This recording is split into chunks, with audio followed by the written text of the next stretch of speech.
আসসালামু আলাইকুম। আজকের এই ভিডিওতে আমরা শিখব ট্রিপল বটম চার্ট প্যাটার্ন। কিভাবে আপনি ফরেক্স, স্টক এবং ক্রিপ্টো মার্কেটে ট্রিপল বটম আইডেন্টিফাই করবেন এবং ট্রিপল বটম ব্যবহার করে ট্রেড করবেন। আমাদের আজকের এই ভিডিওতে থাকবে ট্রিপল বটম কি, ট্রিপল বটম প্যাটার্নের বৈশিষ্ট্য এবং ট্রিপল বটম প্যাটার্ন কিভাবে চিনবেন, কিভাবে আপনি ট্রিপল বটম প্যাটার্ন দিয়ে ট্রেড করবেন এবং ট্রিপল বটম প্যাটার্নের গুরুত্ব। সর্বশেষ থাকবে ট্রিপল বটম প্যাটার্ন ব্যবহারে কিছু সতর্কতা। ট্রিপল বটম প্যাটার্ন কি? ট্রিপল বটম চার্ট প্যাটার্ন হলো একটি বুলিশ রিভার্সাল প্যাটার্ন। এই প্যাটার্ন তখন গঠিত হয় যখন প্রাইস একই লেভেলে 3 বার নিচে নামে এবং প্রত্যেকবার সেই লেভেল থেকে আবার উপরে উঠে আসে। এটি মার্কেটে ক্রেতাদের শক্তিশালী উপস্থিতি বোঝায়, যে মার্কেটে এখন বায়ারদের শক্তিশালী উপস্থিতি। ট্রিপল বটম প্যাটার্নের বৈশিষ্ট্য: প্রাইস 3 বার একই সাপোর্ট লেভেল টেস্ট করবে। প্রাইস 3 বার একই সাপোর্ট লেভেল টেস্ট করবে। প্রত্যেকবার সাপোর্ট থেকে সে রিবাউন্স করবে। প্রত্যেকবার সাপোর্ট থেকে সে রিবাউন্স করবে। অবশেষে প্রাইস নেকলাইন রেসিস্ট্যান্ট ব্রেকআউট করবে। এই যে আমাদের যে রেসিস্ট্যান্ট সে ক্রিয়েট করলো, এই নেকলাইন সে ব্রেকআউট করবে। ব্রেকআউটের পর সাধারণত ট্রেন্ড হবে আপ ট্রেন্ড। ব্রেকআউটের পরে এই ট্রেন্ড হবে আপ ট্রেন্ড। কীভাবে ট্রিপল বটম প্যাটার্ন চিনবেন? ট্রিপল বটম প্যাটার্ন আপনি কীভাবে চিনবেন? চার্টে দেখবেন প্রাইস ডাব্লিউ শেপের মতো হবে, তবে 3টি বটম থাকবে।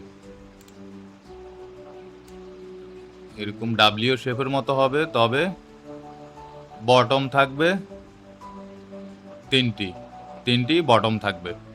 প্রতিবার সাপোর্ট থেকে সে রিবাউন্স করবে।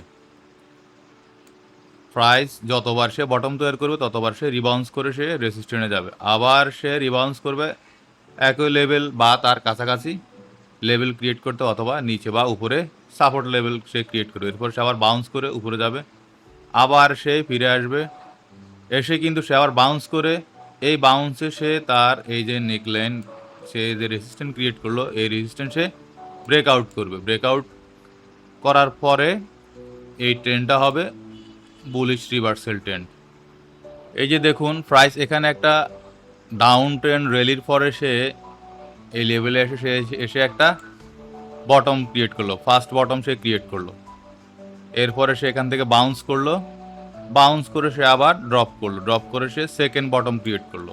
এরপরে সে আবার বাউন্স করলো, বাউন্স করার পরে সে আবার ড্রপ করলো, ড্রপ করে সে থার্ড বটম ক্রিয়েট করলো। এই থার্ড বটম ক্রিয়েট করার পরে তার এই যে র্যালিটা সে এখানে এসে সে নেকলাইনটা আমাদের ব্রেকআউট দিল। এই ব্রেকআউট দেওয়ার পরে প্রায় এই র্যালিটা কিন্তু আমাদের বুলিশ রিভার্সাল, একটা বুলিশ ট্রেন্ড হয়ে এটা উপরে উঠে গেছে। তাহলে আপনাকে খেয়াল রাখতে হবে যে ট্রিপল বটম হবে একটা ডাব্লিউ শেপ এর মতো, কিন্তু এটার বটম থাকবে 3টা এবং তার আগে যে র্যালি, তার এই যে আগে যে র্যালি, এই র্যালি অবশ্যই একটা ডাউন ট্রেন্ড থাকতে হবে। একটা ডাউন ট্রেন্ডের পরে সে বটম ক্রিয়েট করবে, 3টা বটম সে ক্রিয়েট করবে একই লেভেলে, বা একটা বটম কিছু উপরে অথবা নিচেও হতে পারে। কিন্তু এই যে বটমগুলো সে ক্রিয়েট করলো, এই বটমগুলা বটম 1 এবং বটম 2 এবং বটম 3, প্রত্যেকটা বটমের মাঝে গ্যাপ থাকতে হবে মিনিমাম 5 থেকে 6 ক্যান্ডেলের একটা গ্যাপ থাকতে হবে। এই গ্যাপের পরে যদি এই গ্যাপ হয় বা তার থেকেও বেশি গ্যাপ হইলো অসুবিধা নাই, বা যদি এর থেকে অধিক ক্যান্ডেলের গ্যাপ হয় তাহলে আরও ভালো হয়। তখন এটা একটা ভ্যালিড ট্রিপল বটম প্যাটার্ন হিসাবে এটা কার্যকর হবে। কিভাবে আপনি ট্রিপল বটম প্যাটার্ন ব্যবহার করে ট্রেড এন্ট্রি এবং এক্সিট করবেন? আপনি কোথা থেকে ট্রেড ওপেন করবেন এবং স্টপ লস কোথায় হবে, এবং আপনার টেক প্রফিট আপনি কোথায় বসাবেন। এই যে একটা ট্রিপল বটম যখন সে ক্রিয়েট করলো, করার পরে এই যে রেসিস্ট্যান্টটা সে দিল এখানে আমাদের এই বটম অথবা এই বটমের সর্বোচ্চ হাই রেসিস্ট্যান্ট যেটা হবে ওইটা হবে আমাদের নেকলাইন রেসিস্ট্যান্ট। নেকলাইন রেসিস্ট্যান্ট আমাদের সর্বোচ্চ হাই যে রেসিস্ট্যান্ট হবে ওইটা হবে আমাদের নেকলাইন রেসিস্ট্যান্ট। যখন 3 নম্বর বটম সে ক্রিয়েট করার পরে এরকম সে ট্রেন্ড শুরু করলো, করার পরে সে এখানে এসে ব্রেকআউট করলো। এই যে ব্রেকআউট করার পরে আমরা আমাদের এখান থেকে বাই অর্ডার আমরা প্লেস করব। ব্রেকআউট ক্যান্ডেলের পরে আমরা বাই অর্ডার এখান থেকে প্লেস করব। বাই অর্ডার প্লেস করার পরে আমাদের স্টপ লস থাকবে এই যে সাপোর্টের নিচে।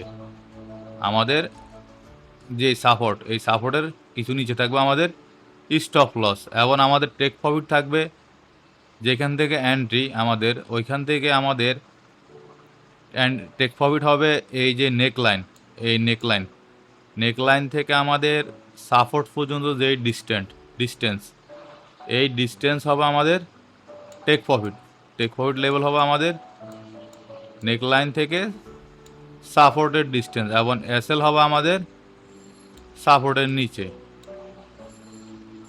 তাহলে আমরা আরও সহজভাবে আমরা চার্টে গিয়ে আমরা দেখি আমাদের যে এই যে যেমন আমরা এখানে চার্টে আমাদের আরও সহজভাবে আমরা বুঝি যে এই যে একটা রেলি শেড ডাউন রেলি থেকে ডাউন ট্রেন্ড থেকে সে বটম 1, এরপরে সে আবার বটম 2, এরপরে সে আবার বটম 3 ক্রিয়েট করার পরে সে এই বুলিশ এই ক্যান্ডেলে সে ব্রেকআউট দিল। ব্রেকআউট দেওয়ার পরে আমাদের ট্রেড প্লেস হলো আমাদের এখান থেকে আমাদের বাই অর্ডার আমাদের প্লেস হলো, এখান থেকে আমরা বাই অর্ডার এন্ট্রি করলাম। নেকলাইন যখন আমাদের ব্রেকআউট করলো তখন আমরা বাই অর্ডার প্লেস করলাম, এবং আমাদের স্টপ লস আমরা ব্যবহার করলাম আমাদের সাপোর্ট লেভেলের নিচে।